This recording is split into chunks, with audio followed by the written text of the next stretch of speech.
പറമ്പ് ഓഫീസ് നോക്കി നടന്നില്ലേ? നിങ്ങൾ ഷിർക്കിലേക്കും കുഫറിലേക്കും കടുത്ത അന്ധവിശ്വാസത്തിലേക്കും ജനങ്ങളെ ക്ഷണിച്ചപ്പോൾ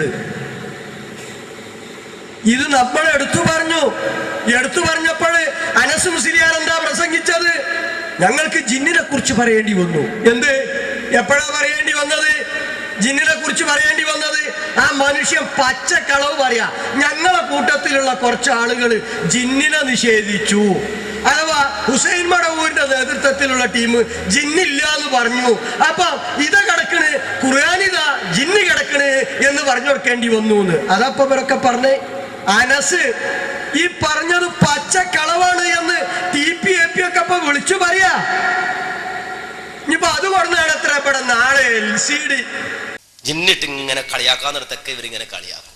ശരിയാണ്, ഞങ്ങൾ ജിന്നിനെ സംബന്ധിച്ച് പറയും. കാരണം ഖുർആൻ നോക്കിയാൽ ഒരു അധ്യായത്തിന്റെ പേര് ജിന്ന് എന്നാ. ഞങ്ങൾ എന്ത് ചെയ്യാനാ? ഖുർആൻ ഒരു അധ്യായത്തിന്റെ പേര് ജിന്ന് എന്നാ. ഖുർആൻ ക്യാൻസലാക്കാൻ പറ്റുമോ? ഇല്ലല്ലോ. റസൂലുള്ളാഹി സ്വല്ലല്ലാഹു അലൈഹി വസല്ലം ജിന്നുമായിട്ട് ബന്ധപ്പെട്ട് ഒരുപാട് കാര്യം പറഞ്ഞിട്ടുണ്ട്. അത് ക്യാൻസലാക്കാൻ പറ്റുമോ? പറ്റൂല. അപ്പൊ അത് ഉള്ളതുപോലെ പറയാം. ഞങ്ങളത് പറയേണ്ടി വന്നതെന്ന് അറിയോ? ഞങ്ങളുടെ കൂട്ടത്തിലൊക്കെ അടിസ്ഥാനപരമായി ഞങ്ങളോട് പിണങ്ങി, അടിസ്ഥാനപരമായി വ്യതിയാനം സംഭവിച്ചു, ആദർശപരമായി വ്യതിചലിച്ചു. അങ്ങനെ പോയപ്പോ പിന്നെ നമ്മൾ കാര്യം പറഞ്ഞു കൊടുക്കണമല്ലോ. ആരാണെങ്കിലും നമ്മെ സംബന്ധിച്ചിടത്തോളം ആദർശത്തിൽ ഉറച്ചിരിക്കുമ്പോഴാണ് ബന്ധമുള്ളത്. ആ ആദർശത്തിന് വിരുദ്ധമായത് പറഞ്ഞപ്പോ സ്വാഭാവികമായിട്ട് അവരോട് ഈ പറയപ്പെട്ട ഖുർആനും സുന്നത്തും പറഞ്ഞ ജിന്നിനെയൊക്കെ നിഷേധിച്ചപ്പോ നമ്മൾ പറഞ്ഞു, മാന്യ സഹോദര ഖുർആൻ മറിച്ചു നോക്കുക, അപ്പൊ ജിന്ന് കിടക്കുന്നത്.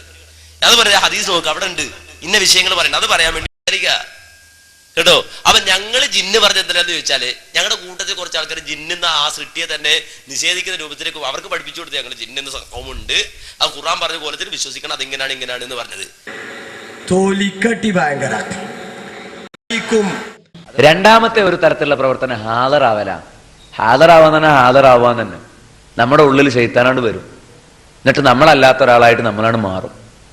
ചിലപ്പോൾ നമുക്ക് പരിചയമുള്ള ഏതോ ഒരു വ്യക്തിയുടെ രൂപത്തിലായിരിക്കും, ചിലപ്പോൾ നമുക്ക് പരിചയം ഇല്ലാത്തൊരു വ്യക്തിയുടെ രൂപത്തിലായിരിക്കും, ചിലപ്പോൾ മരിച്ചുപോയ ആളുടെ രൂപത്തിലായിരിക്കും, ചിലപ്പോൾ ജീവിച്ചിരിപ്പുള്ള വിദേശത്തുള്ള ഒരാളുടെ രൂപത്തിലായിരിക്കും. നിങ്ങൾക്ക് സ്വർഗ സ്ത്രീകളെ പരിചയപ്പെടുത്തുന്നിടത്ത് സൂറത്തു റഹ്മാനിൽ തന്നെ 56-ാമത്തെ ആയത്തിൽ 2 തവണ ലം യത്മിസുന്ന ഇൻസുൻ ഖബ്ലഹും വലാ ജാൻ കണ്ടോ. മനുഷ്യൻ സ്പർശിച്ചിട്ടില്ല, ജിന്നും സ്പർശിച്ചിട്ടില്ല. മനുഷ്യന് കൊടുക്കുന്ന ഇണകളെ പറ്റിയാ പറയുന്നത്. മനുഷ്യർക്ക് വേണ്ടി മനുഷ്യരിൽ നിന്ന് അള്ളാഹു സ്വർഗത്തിൽ സൃഷ്ടിച്ച സ്ത്രീകളെ പറ്റിയാ പറയുന്നത്. മനുഷ്യരും അവരുമായി ലൈംഗിക വീഴ്ചയിൽ ഏർപ്പെട്ടിട്ടില്ല, ജിന്നുകളും ഏർപ്പെട്ടിട്ടില്ല. എന്താ ജിന്നുകൾ ഏർപ്പെട്ടിട്ടില്ല എന്ന് പ്രത്യേകം പറയേണ്ടത്? ഒരിക്കലും ഏർപ്പെടില്ലെങ്കിൽ അത് പറയേണ്ട കാര്യമുണ്ടോ? സാധ്യതയുണ്ട്. അത് എങ്ങനെ ഏർപ്പെടും? അതാ, നിങ്ങൾ അള്ളാഹിന്റെ നാമം മറന്നുകൊണ്ട് പോയാൽ നിങ്ങളെ കൂടെ വരും. ഏതെങ്കിലും നിലക്ക് സ്വർഗ സ്ത്രീകളുമായി ജിന്നുകൾ ലൈംഗിക വീഴ്ചയിൽ ഏർപ്പെട്ടിട്ടില്ല. അതിൽ നിന്ന് വീഴ്ചയിൽ ഏർപ്പെടാനുണ്ട് എന്നല്ലേ സാധ്യത മനസ്സിലാകുന്നത്? ഏർപ്പെടൂല എന്നുള്ളതിന് മൗലവിമാർ തെളിവുണ്ടട്ടെ, പോസ്റ്ററുകാർ. അപ്പൊ ബാക്കി പറയാം. ഏർപ്പെടുന്നതിന് സൂചന ഞാൻ ആവശ്യത്തിലേറെ തന്നു കഴിഞ്ഞു, ഇനി വേണമെങ്കിൽ ഇനിയും തരാം. പക്ഷേ ഇതില്ല എന്നുള്ളതിന് എന്തെങ്കിലും ഒന്ന് സ്വഹീഹ് ആയിരിക്കണം. ഏതെങ്കിലും മൗലവി സ്വന്തം ബുദ്ധിയിൽ നിന്ന് എഴുതി വെച്ചിട്ട് എനിക്കിങ്ങനെ തോന്നുന്നു എന്ന് എഴുതി അത് പ്രമാണമാവില്ല എന്നേ എനിക്ക് പറയാൻ. മറ്റോന് പോസ്റ്ററും വലിയ ഉറക്കമുക്കി എഴുത്തും മാത്രമേ ഉള്ളൂ, അല്ലാതെ തെളിവില്ല.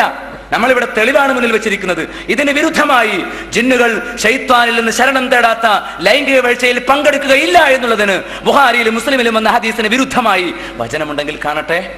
ഇങ്ങോട്ടാണ് നമ്മളെ ഹദീസ് ചോദിക്കുന്നത്, നമ്മളോട് അങ്ങോട്ട് ചോദിച്ചിട്ട് കാര്യമില്ല. നമ്മുടെ ഹദീസിൽ നമ്മൾ തന്നിരിക്കുന്നു, ഖുർആനും സുന്നത്തും ബോധ്യപ്പെടുത്തിയിരിക്കുന്നു.